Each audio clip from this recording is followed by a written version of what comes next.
ಓಕೆಲ್ವಾ sir? ಹೇಳಿ sir, ಏನಾಯ್ತು? Protest ಅಂತ ಹೋಗಿದ್ರಿ, ಏನಾಯ್ತು ಅಲ್ಲಿ? ಏನ್ ವಿರುದ್ಧ ಸರ್? ನಾನು ವಿರೋಧ ಪಕ್ಷದ ನಮ್ಮ ನಾಯಕರಾದಂತ ಆರ್ ಅಶೋಕ್ ಅವ್ರ ಕಚೇರಿಯಲ್ಲಿ ಇದ್ದೆ.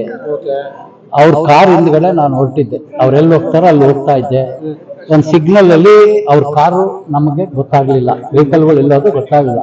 ತಕ್ಷಣ ನಮ್ಮ ಡ್ರೈವರು ಲೊಕೇಶನ್ ಹಾಕ, ಆ ಲೊಕೇಶನ್ ಕರ್ಕೊಂಡು ಹೋಗಿ ಒಂದು ಸ್ಥಳದಲ್ಲಿ ನಿಲ್ಲಿಸಿ ಅವ್ನು ಹೇಳ್ದ, ಕಾಂಗ್ರೆಸ್ ಆಫೀಸ್ ಲೆಫ್ಟ್ ತೋರಿಸ್ತಾ ಇದೆ, ಆದ್ರೆ ಲೆಫ್ಟ್ ಇಲ್ಲ, ರೈಟ್ ನಾನು ಮುಂದೆ ಕಾರ್ ನಿಲ್ಲಿಸ್ತೀನಿ, ನೀವು ಇಳಿರಿ ಅಲ್ಲ. ನಾನು ಅಲ್ಲಿ ಇಳಿದ ಮೇಲೆ ವಾತಾವರಣ ನೋಡಿದಾಗ ಎಲ್ಲ ಬಿಲ್ಡಿಂಗ್ ಅವಾಗ ಗೊತ್ತಾಯ್ತು ನಾನು ಇಳಿದಿರೋದು ಕಾಂಗ್ರೆಸ್ ಆಫೀಸ್ ಅಂತ. ಅಷ್ಟೊತ್ತಿಗೆ ಅವರು ಘೋಷಣೆ ಆಗ್ತಾ ನನ್ನ ಮೇಲೆ, ಏನಂತ ಘೋಷಣೆ ಹಾಕಿದ್ರು ಅವರು ಬಿಜೆಪಿಗೆ ಧಿಕ್ಕಾರ ಅಂತ ಅವ್ರು ಹಾಕಿದ್ರು. ನಾನು ಏನ್ ಬಿಡ್ಲ, ನಾನು ಕಾಂಗ್ರೆಸ್ಸಿಗೆ ಧಿಕ್ಕಾರ ಅಂತಾನೆ ಕೂಗ್ತಾ ಇದ್ದೆ. ಆಮೇಲೆ ಮತ್ತೆ ಹೊಡೆದ್ರು, ಕೆಲವರು ತಲೆಗೆ ಹೊಡೆದ್ರು, ಕೈಯಲ್ಲಿ ಹೊಡೆದ್ರು. ಈ ಕಾಂಗ್ರೆಸ್ ಕಾರ್ಯಕರ್ತರು 100 ಜನ ಇದ್ದಾಗ ಯಾರು ಎಲ್ಲಿ ಗೊತ್ತಾಗುತ್ತೆ? ನಾನ್ ನೋಡಿದ್ರೆ ದಾವಣಗೆರೆ ಅವನು, ಹರಿಹರದ MLA, ಇಲ್ಲಿ ಯಾರು ಕಾರ್ಯಕರ್ತರು ಹೆಂಗ್ ಗೊತ್ತಾಗುತ್ತೆ? ಗೊತ್ತಾಗಲ್ಲ. ಅವಾಗ ಪೊಲೀಸರು ಬಿಡ್ಲಲ್ಲ, ನನ್ನ ಪೊಲೀಸ್ ಪ್ರೊಟೆಕ್ಷನ್ ಹೇಳ್ಕೊಂಡು ಬಂದ್ರಲ್ಲ, ಹಾಗಾಗಿ ನಾನು ಹಿಂದ್ಗಡೆ ನೋಡಕ್ ಹೋಗ್ಲಿಲ್ಲ. ಅಂದ್ರೆ ಇವತ್ತು ನೀವು ಕೆಪಿಸಿಸಿ ಹತ್ರ ಪ್ರೊಟೆಸ್ಟ್ ಮಾಡಕ್ ಬಿಜೆಪಿ ಆರ್ ಅಶೋಕ್ ಅವ್ರ ಜೊತೆ ಒಟ್ಟು ಪ್ರತಿಭಟನೆಗೆ ಹೋಗಿದ್ದೆ. ನಾನು ಪದೇ ಹೇಳ್ತಾ ಇದ್ದೀನಿ, ಆರ್ ಅಶೋಕ್ ಅವ್ರ ಜೊತೆ ಹೋದೆ. ಅವ್ರ ಕಾರ್ ಸಿಗ್ನಲ್ ಅಲ್ಲಿ ಮಿಸ್ ಆಗಿದ್ದಕ್ಕೆ ನೆಚ್ಚಿನ ಪ್ರಧಾನಿ ನರೇಂದ್ರ ಮೋದಿ ಅವರ ಗೃಹ ಕಚೇರಿಗೆ ಮುಂದೆ ಏನು ನಿನ್ನೆ ಕಾಂಗ್ರೆಸ್ ಕಾರ್ಯಕರ್ತರು ಗುಂಡಾವರ್ತನೆಯನ್ನು ಮಾಡಿದ್ರು, ಅದರ ವಿರೋಧವಾಗಿ ಇವತ್ತು ಭಾರತೀಯ ಜನತಾ ಪಕ್ಷದ ಶಾಸಕರು ಕಾಂಗ್ರೆಸ್ ಕಚೇರಿ ಮುತ್ತಿಗೆ ಅಂತಕ್ಕಂಥದ್ದು ಮಾಹಿತಿ ನನಗೆ ಬಂದಿತ್ತು. ನಾನು ಆರ್ ಅಶೋಕ್ ಅವ್ರ ಕಚೇರಿಗೆ ಹೋಗಿದ್ದೆ, ಅಷ್ಟು ನನಗೆ ಗೊತ್ತು. ಸಾಮಾನ್ಯ ಜನರ ಗತಿ ಏನು ಅಂತ ನೋಡಿ, ಇಷ್ಟು ವರ್ಷ ಕಾಂಗ್ರೆಸ್ ಆಡಳಿತದಲ್ಲಿ ಮಾಡಿರ್ತಕ್ಕಂಥದ್ದೇ ಇದು. ಬಡತನ ನಿರ್ಮೂಲನೆ ಅಂತೇಳಿ ಬಡತನ ಜಾಸ್ತಿ ಮಾಡಿದ್ರು. ಕಾಂಗ್ರೆಸ್ ಆಡಳಿತದಲ್ಲಿ ಅವ್ರಿಗೆ ಭಾರತ ಬಡ ರಾಷ್ಟ್ರ, ಭಿಕ್ಷುಕರ ರಾಷ್ಟ್ರ ಅಂತ ಹೇಳಿದ್ರೆ ಅವ್ರಿಗೆ ಹೆಮ್ಮೆ. ಇವತ್ತು ಮೋದಿಜಿಯವರ ಆಡಳಿತದಲ್ಲಿ 14 ವರ್ಷದಲ್ಲಿ ಭಾರತ ಅಭಿವೃದ್ಧಿ ಹೊಂದುತ್ತಿರುವ ರಾಷ್ಟ್ರ ಅಂತಕ್ಕಂಥ ಒಂದು ಹೆಮ್ಮೆ ಇವತ್ತು ಭಾರತಕ್ಕೆ ಬಂದಿದೆ. ಇದು ಕಾಂಗ್ರೆಸ್ ಸಂಸ್ಕೃತಿ. ಒಂದು 5-6 ಮಟ್ಟ ಅದರಲ್ಲಿ ಹೊಡೆದು ಆ ಕಡೆ ಹೋಯ್ತು, ಈ ಕಡೆ ಹೋಯ್ತು, ಕೆಲವು ಪೊಲೀಸರಿಗೂ ಬಿತ್ತು. ಮನೆ ಮುಂದೆ ಪ್ರೊಟೆಸ್ಟ್ ಮಾಡಿದ್ದಕ್ಕೆ ನಿಮ್ ಪ್ರೊಟೆಸ್ಟ್ ಸರ್, ನಾನು ಮೀಟಿಂಗ್ ಬಂದಿದ್ದು ನಮ್ಗೆ ವಿರೋಧ ಪಕ್ಷದ ನಾಯಕರ ಕಚೇರಿಯಿಂದ ಪ್ರತಿಭಟನೆ ಇದೆ, ನಮ್ಮ ಕಚೇರಿ ಬನ್ನಿ ಅಂತ. ಹಾಗಾಗಿ ಪೂರ್ಣವಾಗಿ ನನಗೆ ಮಾಹಿತಿ ಇಲ್ಲ.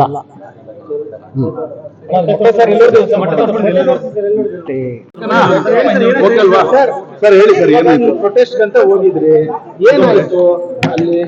ಏನ್ ವಿರುದ್ಧ ಸರ್? ನಾನು ವಿರೋಧ ಪಕ್ಷದ ನಮ್ಮ ನಾಯಕರಾದಂತ ಆರ್ ಅಶೋಕ್ ಅವ್ರ ಕಚೇರಿಯಲ್ಲಿ ಇದ್ದೆ. ಅವ್ರ ಕಾರ್ ಹಿಂದ್ಗಡೆ ನಾನು ಹೊರಟಿದ್ದೆ. ಅವ್ರೆಲ್ಲಿ ಹೋಗ್ತಾರೋ ಅಲ್ಲಿ ಹೋಗ್ತಾ ಇದ್ದೆ.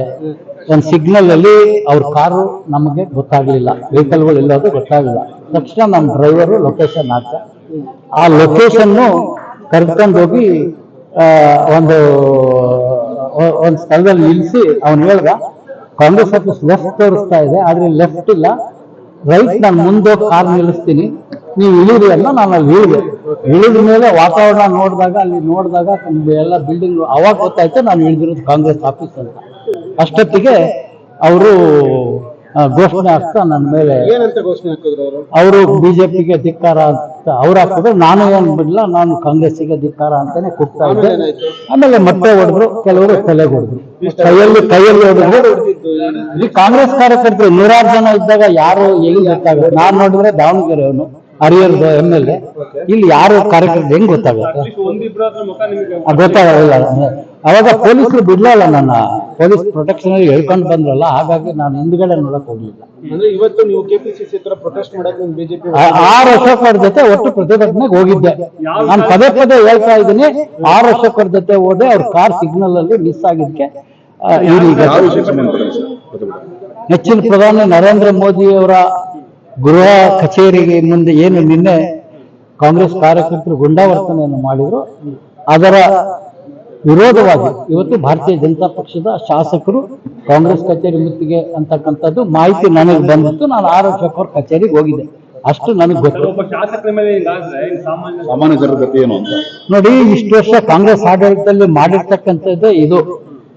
ಬಡತನ ನಿರ್ಮೂಲನೆ ಅಂತೇಳಿ ಬಡತನ ಜಾಸ್ತಿ ಮಾಡಿದ್ರು. ಕಾಂಗ್ರೆಸ್ ಆಡಳಿತದಲ್ಲಿ ಅವ್ರಿಗೆ ಭಾರತ ಬಡ ರಾಷ್ಟ್ರ, ಭಿಕ್ಷುಕರ ರಾಷ್ಟ್ರ ಅಂತ ಹೇಳಿದ್ರೆ ಅವ್ರಿಗೆ ಹೆಮ್ಮೆ.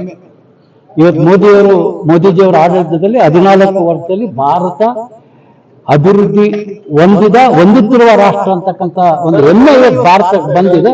ಇದು ಕಾಂಗ್ರೆಸ್ ಸಂಸ್ಕೃತಿ. ಸರ್ ಅಂದ್ರೆ ನಿಮ್ದು ಒಂದು ಪ್ರಧಾನಿ ಒಂದು ಐದಾರು ಮಟ್ಟಗಳು ಸರ್ ಪ್ರಧಾನಿ ಅದರಲ್ಲಿ ಹೊಡೆದು ಆ ಕಡೆ ಹೋಯ್ತು ಈ ಕಡೆ ಹೋಯ್ತು, ಕೆಲವು ಪೊಲೀಸರಿಗೂ ಬಿತ್ತು. ಪ್ರಧಾನಿ ಮನೆ ಮುಂದೆ ಪ್ರೊಟೆಸ್ಟ್ ಮಾಡಿದ್ದಕ್ಕೆ ನಿಮ್ ಪ್ರೊಟೆಸ್ಟ್ ಆಯ್ತು ಸರ್, ನಾನು ಮೀಟಿಂಗ್ ಬಂದಿದ್ದು ನಮ್ಗೆ ವಿರೋಧ ಪಕ್ಷದ ನಾಯಕರ ಕಚೇರಿಯಿಂದ ಪ್ರತಿಭಟನೆ ಇದೆ, ನಮ್ಮ ಕಚೇರಿ ಬನ್ನಿ ಅಂತ. ಹಾಗಾಗಿ ಪೂರ್ಣವಾಗಿ ನನಗೆ ಮಾಹಿತಿ ಇಲ್ಲ.